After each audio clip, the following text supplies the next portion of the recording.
Bonjour. Jeune Kofi, commercial professionnel. La dernière fois, j'avais fait une vidéo sur comment convaincre, ça c'était la partie 1.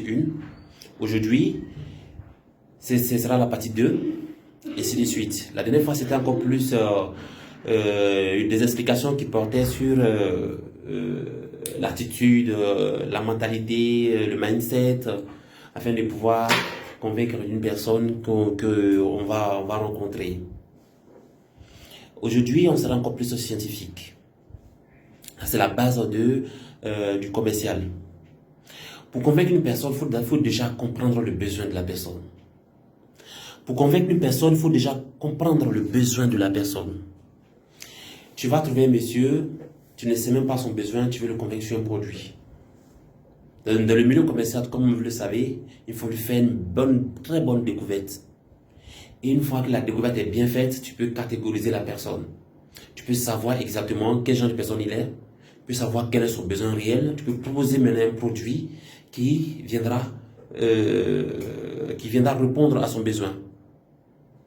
C'est le premier pas pour convaincre la personne. Et si on veut me demander comment faire une bonne découverte, déjà, la découverte se fait déjà de manière visuelle. Je rentre dans le bureau d'une personne. Déjà, l'état du bureau me fait comprendre quel genre de personne à qui j'ai affaire d'un premier temps. Un monsieur qui est ordonné, une femme qui est ordonnée, une femme qui regarde tout, une femme qui est minutieuse, un monsieur qui est minutieux, etc. Je rentre dans un bureau qui est désordonné, voilà une personne qui ne sait pas connaître beaucoup de choses, qui est relaxe dans la tête. Voilà. Et ça arrive qu'on arrive à les catégoriser au fur et à mesure. Et quand on rentre, les posters, les trucs sont accrochés dans le bureau et tout est parlant. C'est un bureau personnel, vous allez voir que la personne a mis telle chose, etc. etc. Ok. Tu rentres dans un bureau, tu vas voir que le monsieur il a déjà une photo de famille avec 4, 3, 5 enfants, je sais pas. Ça donne une mentalité de la personne, une femme, etc.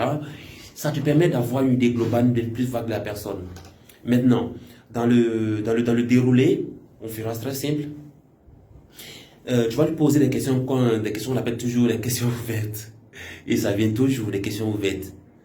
Tu poses une question, tu laisses le client parler.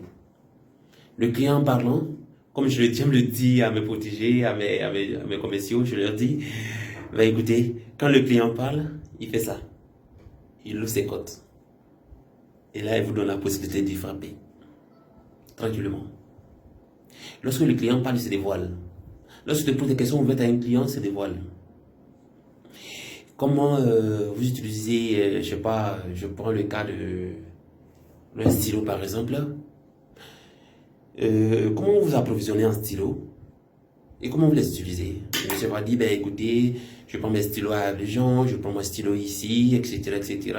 Et je les partage une fois que ma commande arrive, etc., etc. Au moins, je suis un vendeur de stylos. Donc, quand j'arrive, je dis, bah écoutez, je regarde, le monsieur, il prend son stylo à Abidjan. Quand ça arrive ici, il les partage à ses collaborateurs dans le bureau, au besoin. Ben, là, immédiatement, il me donne une brèche, il passe sa commande à Abidjan. Et dans la communication, il parlera, et il évoquera un peu le prix et tout et tout. Cela va me permettre d'avoir des arguments forts pour pouvoir lui proposer un stylo et un service de livraison encore plus simple. Et c'est moins tracassant pour lui et moi, c'est moins tracassant pour moi. Je lui vends mon stylo avec un service suivi, un service de suivi, de livraison, etc., etc. Il n'aura plus à se prendre la tête, d'attendre à Abidjan, il commande le lendemain matin, timing rapide, je vais lui livrer le stylo à un prix quasiment identique. S'il y a des différences de stylos, il sait où me trouver rapidement pour que je puisse lui remplacer le stylo. S'il y a un petit truc de SAV à faire derrière, il sait où me trouver rapidement. Donc le client, lorsqu'on lui pose des questions ouvertes, ça lui permet de se dévoiler, de dévoiler comment il fonctionne, etc., etc. Et ça lui permet de pouvoir lui proposer, essayer de le convaincre. Donc convaincre une personne déjà, il faut déjà connaître la personne. Des choses. Et puis toi-même qui vas aller convaincre la personne, il faut d'abord, comme je l'ai dit la dernière fois, il faut maîtriser. le produit que tu vas proposer. Maîtrise le produit. Une fois que tu maîtrises le produit et que le client, tu l'as bien découvert, ça va te permettre de voir où aller. Qu'est-ce qu'il faut proposer? Quels sont les arguments qu'il faut mettre en place? Et puis, pour argumenter, nous n'allons pas se permettre de faire sortir des thèmes techniques qui vont abrutir le client, qui vont... Voilà quoi. On verra sortir le besoin. Le mot que le client doit entendre. Ce que le client comprend. Ce que le client peut comprendre selon son milieu. Et à partir de là, on pourra lui proposer quelque chose d'intéressant. Mais si on se met à sortir nos charabia, à faire nos boileaux, on ne s'en sortira pas. Ne fais pas des boileaux devant un client. Il faut s'adapter à lui, adapte-toi au milieu et contrôle surtout la communication. Parce que les clients qui vont te faire digression, etc., etc., il ne faut pas digresser, il ne faut pas te laisser aller. Il faut recadrer toujours votre communication. Quand tu recadres, le client sait, il voit ton sérieux, il voit quel genre de personne, il voit que tu es un professionnel, ça lui donne encore plus de respect. Et ce qui suit, tu seras encore plus convaincant. En fait, il y a tellement de choses qui peuvent permettre de convaincre un client qu'on ne peut pas tout énumérer dans une vidéo. Vous voyez? Bien, pour résumer, aujourd'hui, nous allons parler de quoi? Premièrement, quand tu arrives, pour que tu puisses convaincre un client, il faut d'abord le connaître. Or, pour le connaître, il faut le découvrir. Pour le découvrir, il faut échanger avec lui, avec des questions ouvertes qui lui permettent de pouvoir de communiquer, de parler. En parlant, sans le savoir, il te donne des possibilités de pouvoir lui proposer quelque chose.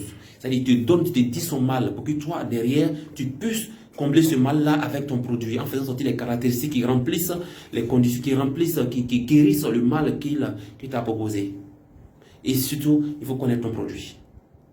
Il faut le connaître. Oui, il faut le connaître. Bien. Voilà, aujourd'hui, on va s'arrêter là pour ne pas aller trop loin. Ça, c'est la phase 2 de comment être convaincant. La phase 3 sera probablement la semaine prochaine. Et n'oubliez pas surtout de vous abonner à ma page astuces commerciales pratiques. Astuces commerciales pratiques. Astuces commerciales pratiques. Ok, abonnez-vous, partagez, et tous ceux qui ont des préoccupations, vous pouvez m'écrire en inbox. Je vais m'évertuer d'y répondre lorsque je pourrai, ou bien en faire des vidéos pour pouvoir répondre à ces préoccupations. D'accord? C'est safe, parce que là, vous savez, nous vivons une période assez complexe. Ne jouez pas surtout avec cette pandémie qui est en train de nous emmerder. Donc, je vous prie de suivre les consignes. Aujourd'hui, vous voyez sur Relax, c'est un samedi, ben, je ne développe pas, je suis venu au bureau pour juste 2 ou 3 trucs. Vous voyez? Merci à vous, et surtout protégez-vous du corona. C'est très dangereux. Merci.